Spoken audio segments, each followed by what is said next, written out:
Bapak sebelumnya sehat. Udah 3 hari terakhir Bapak sangat sehat. Tiba-tiba tadi pagi Batuk darah. Bapak batuk darah. Dan Bapak panik. Dan setelah panik Bapak sesek. Akhirnya saya bawa ke rumah sakit. Sampai akhirnya diambil tindakan sama dokter. Ya, dan ternyata Tuhan lebih sayang sama papa saya. Dibawa ke rumah sakit jam 4:30 pagi. Bapak tidur sama saya berdua. Cuma ada Bang David sama temennya tidur di sini. Karena kita kebetulan cuma pas kita Bapak lagi berdua sama saya. Tadi pagi masih sehat, Bapak masih sehat. Tadi pagi 4:30 Bapak bangun batuk. Nah, pas batuk itu ada darah. Jadi Bapak panik akhirnya sesek. Udah itu saya bawa ke rumah sakit. Langsung seketika saya bawa ke rumah sakit. Saya nyalain mobil, langsung saya bawa ke rumah sakit. Disusul sama Bang David. Nah gitu. Sampai di rumah sakit. Ya biasanya kalau kambuh dibawa ke rumah sakit, nanti dikasih nebulizer itu, dikasih pengencer dahak, terus diinfus, dikasih obat, biasanya langsung lega, normal. Nah yang hari ini tadi, itu karena Bapak saking paniknya ada darah tadi, dikasih obat apapun nggak mempan, malah makin sesek. Ya udah akhirnya saya serahin sama dokter. Dok, saya minta yang terbaik buat bapak saya. Apapun penanganan yang terbaik buat bapak saya. Ya, dokter juga udah ambil tindakan yang terbaik buat bapak saya. Ya, tapi kembali lagi Tuhan lebih sayang sama bapak saya. Riwayat sakit sebenarnya gula sih, diabetes. Bapak penyakitnya diabetes aja. Kalau paru-paru itu ya udah akhir-akhir ini. Kemarin dulu pernah pengobatan 6 bulan dan udah bagus. Ini ceritanya kambuh lagi sakit yang kedua kali. Padahal juga Bapak udah stop, Bapak udah nggak ngerokok, nggak ini, udah hidup sehat. Bapak itu dalam kondisi sakit maupun tidak, itu kalau istilah orang Jawa nggak pernah sambat, nggak pernah ngeluh. Sambat itu ngeluh, iya. Bapak tuh nggak pernah ngeluh. Nah, kalau udah mentok sakitnya baru ngomong gitu. Bapak itu sakit ya tetap senyum aja, masih dagel juga ya. Nah, nggak pernah sampai ibaratnya sakit, nggak pernah. Papa dalam kondisi sehat juga seneng, dalam kondisi sakit cenderung diem. Tapi kalau udah mentok sakitnya baru ngomong, Bapak sakit. Nah, kalau masalah sakitnya Pak Polo itu sudah 3 kali ini sakit, yaitu sakit paru-paru ya. Dulu 10 tahun yang lalu, 15 tahun yang lalu juga sakit paru-paru, itu sampai berbulan-bulan, terus sembuh. Terus kedua kalinya sekitar pas tahun 2020 ya, pas COVID itu juga kena serangan paru-paru juga, sampai sebulan lebih. Dan di situ dinyatakan sembuh total, sudah tidak ada virus. Nah ini belakangan ini dia sakit lagi sudah sebulan lebih, itu kok nggak sembuh-sembuh gitu loh ya. Nggak tahu komplikasi dengan apa, tapi yang jelas Pak Polo itu punya penyakit kencing manis, yang jelas ya. Itu udah lama, bertahun-tahun kalau kencing manis. Setelah itu Pak Polonya kemana-mana itu bawa oksigen. Kenapa kok enggak bisa seperti dulu? Dulu nggak pernah, biarpun sakit paru-paru dia nggak pernah bawa oksigen. Tapi belakangan sebulan ini dia ada di rumah. Syuting sama saya juga bisa, tapi tetap bawa oksigen. Ya, sebentar-sebentar kecapean di oksigen. Ini beberapa hari itu Pak Polo selalu di rumah. Setiap saya undang ada makan siang, ini nggak mau datang. Ya udah, tadi malam tuh masih masuk ke grup WA. Dia malah nge-share, dia ada di Danau Sumarekon sini. Dia lagi menghirup udara dan minta doa semoga dia cepat sembuh. Kami dari kawan-kawan ini selalu mendoakan semoga Pak Polo diberi kesehatan dan bisa kembali bekerja dengan kawan-kawan Sri Mulat. Itu harapan kami. Tapi kenyataannya Tuhan berbicara lain, bahwa Pak Polo tutup usia tadi sekitar jam 12.15 saya dapat kabar itu. Ada pesan mungkin dari sebelumnya dari mengenai Pak Polo? Pak Polo tidak pernah memberi firasat atau pesan apa-apa. Cuman setiap hari masuk di grup selalu bilang, doakan saya cepat sembuh. Cuman itu saja. Tadi malam terakhir dia masuk grup minta doa. Ya semua teman-temannya pada mendoakan. Cuman begitu tadi pagi saya dapat WA dari keponakannya, Pak Polo masuk rumah sakit. Oh ya, saya pikir udahlah nanti siang-siang saya gitu mau berangkat ke rumah sakit. Tapi ternyata beritanya beda. Begitu siang dapat kabar Pak Polo sudah tidak ada. Mungkin diketahui ya, mungkin sakit apa yang dialami Pak Polo sendiri. Yang jelas paru-paru. Iya, tapi ada kabar juga dari masukan dari keluarga atau apa. Jadi Pak Polo paru-parunya sama jantungnya ini udah kerendam air apa-apa gitu. Biasanya kan begitu ya kalau paru-paru ya. Ada cairan, kerendam cairan. Itu yang bikin Pak Polo itu sesek terus. Pak Polo tidak pernah memberi firasat atau pesan apa-apa. Cuman setiap hari masuk di grup selalu bilang, doakan saya cepat sembuh. Cuman itu saja. Tadi malam terakhir dia masuk grup minta doa. Ya semua teman-temannya pada mendoakan. Cuman begitu tadi pagi saya dapat WA dari keponakannya, Pak Polo masuk rumah sakit. Oh ya, saya pikir udahlah nanti siang-siang saya gitu mau berangkat ke rumah sakit. Tapi ternyata beritanya beda. Begitu siang dapat kabar Pak Polo sudah tidak ada. Paru-paru. Dulu paru-parunya itu udah lubang, kanan kiri udah lubang. Terus bisa sehat kembali. Ya itu sudah dilarang rokok, dilarang ini karena dia sudah merasa sehat.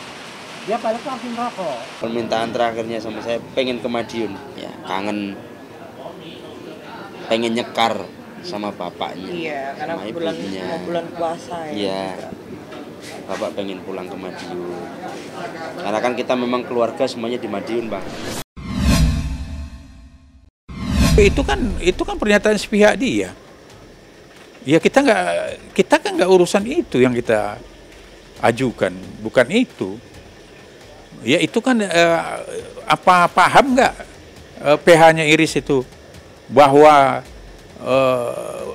isi gugatan kita itu isi dari tangkisan kita itu dan yang kita ajukan gugat itu kan pertimbangan hakim.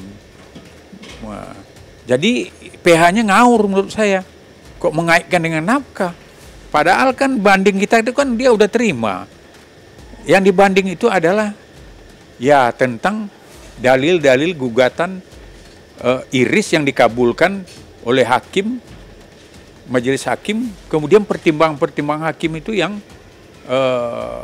kita banding, yang kita akan ajukan ke Pengadilan Tinggi Agama. Untuk saat ini saya selaku kuasa hukum Iris Bella untuk proses banding di PT Jawa Barat ya, maksudnya PT Bandung ya.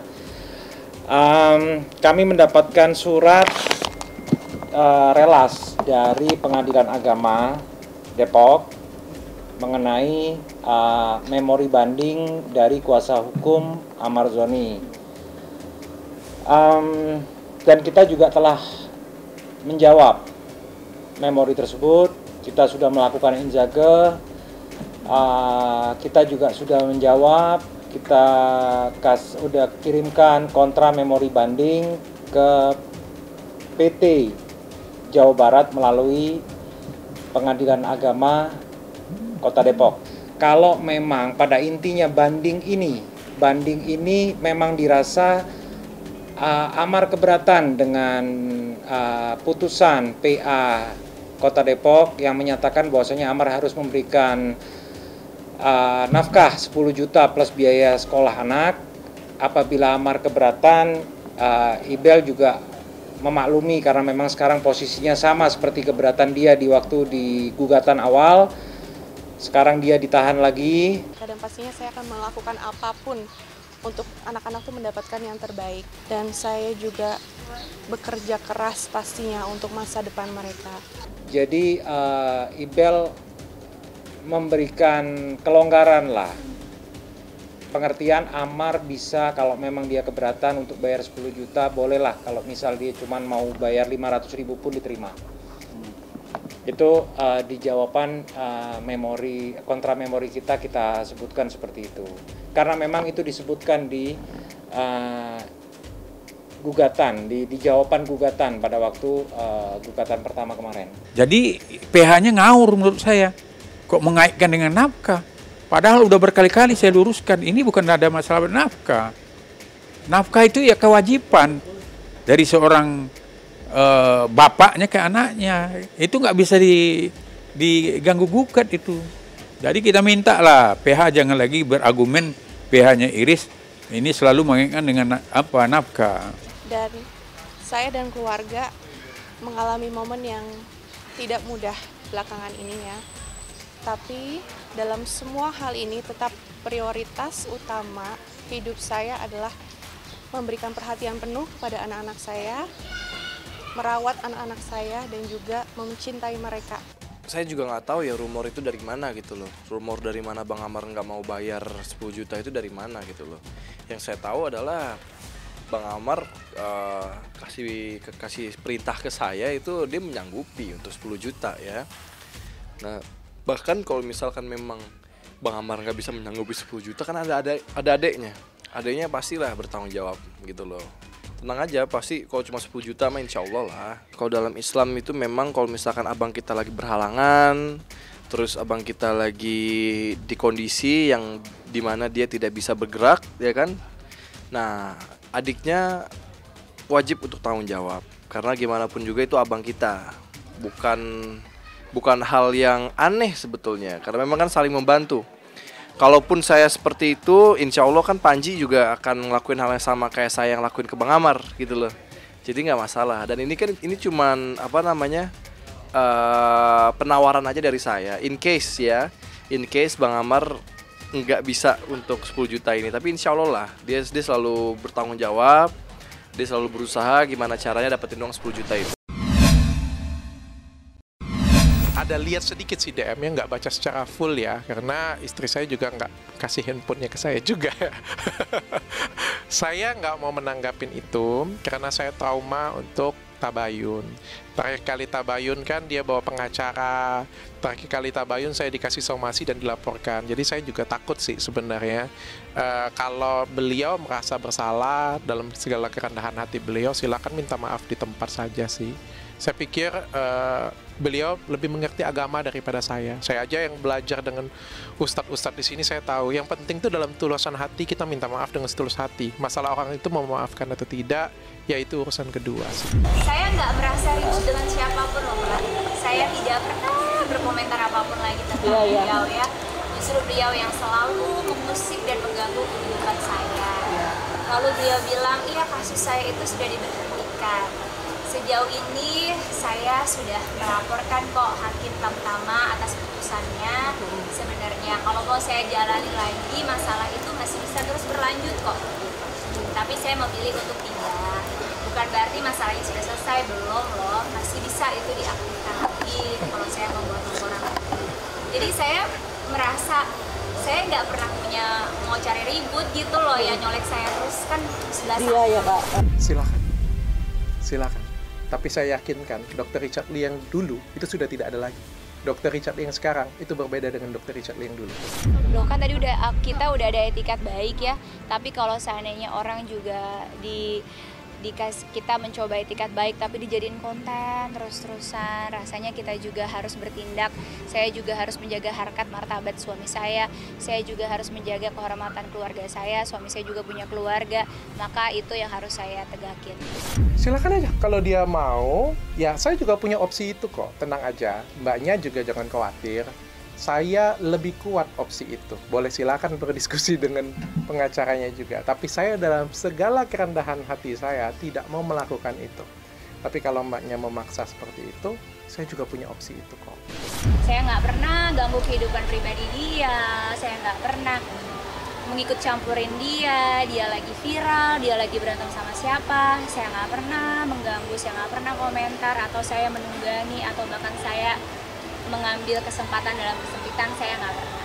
Jadi kalaupun seandainya dia merasa ada masalah yang belum selesai sama saya berlapang hati kok untuk ayo kita ketemu bertabayun. Tapi kalau untuk di media buat apa? Gitu. Minta maaf di depan media lah ya, depan media. Karena kan beliau sudah banyak menyakitin saya dan keluarga saya juga ya. Jadi silakan minta maaf dengan tulus. Dan sekali lagi saya bilang kalau nggak mau minta maaf juga nggak apa-apa. Statement saya dari 2 tahun yang lalu ketika masalah ini selesai sampai sekarang juga sama. Saya tidak akan memaafkan dia, lahir dan batin. Saya percaya ada hukum yang lebih kuat daripada hukum di Indonesia, yaitu hukum Tuhan. Biar nanti hukum Tuhan yang akan membalasnya. Kalau sampai akhirnya beliau minta maaf dan saya memaafkan, baru akan saya cabut statement saya tersebut. Dia malah menjadiin konten lagi. Gitu, dia bilang diajakin tabayun lagi tapi takut di-prank. Ingat ya Dokter Richard, saya nggak pernah nge-prank Anda sama sekali, nggak pernah. Kenapa waktu itu kita tabayun dan akhirnya saya laporkan ke polisi?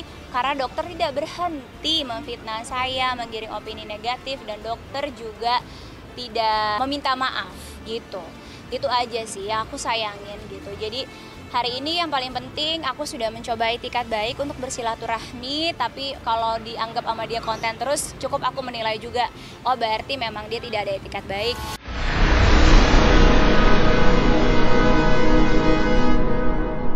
Jadi jangan lupa untuk subscribe Cumi Cumi.